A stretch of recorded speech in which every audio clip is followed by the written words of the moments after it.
真侪人拢有做过环游世界的梦想，但实际去做的人各有几个。新闻工作者曹富年用了361天，买了一张环球的机票，利用将近1冬的时间，行遍27个国家，并且将旅游所看到的记录落来，出册分享给大家。新闻工作者曹富年将欠了8冬，原本要用来出国讲读新闻硕士学位，将近100万的塞车钱，换成一张环游世界旅游机票加旅费，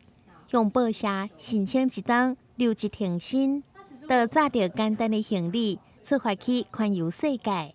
期间有去过27个国家，体验人生，并且将旅行当中所见所闻。透过出版成册，甲大家分享。现场客满，有环球网的册迷到场支持。应该是之前在厄瓜多的时候，就是我的装着所有贵重物品的背包，就是全部都被偷走。然后那时候其实也就觉得有点绝望。对，因为想说就是所有的照片啊、笔电啊，然后2台相机等等全部都没了。那可是幸好就是我有很多很棒的朋友，他那时候给我当地的就是台商会会长的一些联络方式。那之后就是像说我们那边的商务办事处，然后还有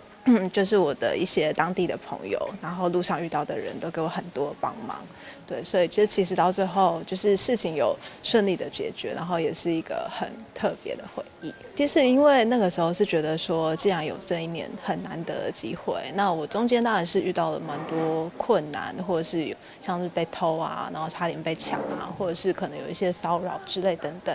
可是我觉得既然是这么难得的一年，就是我不会轻易就是因为一些可能小挫折，然后让我就打断我继续走下去的念头。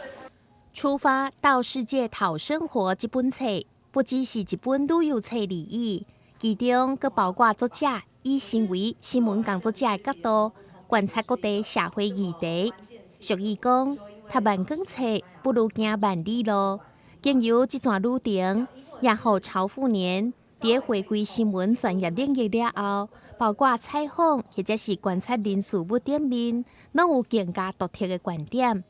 台湾新闻张伟忠采访报道。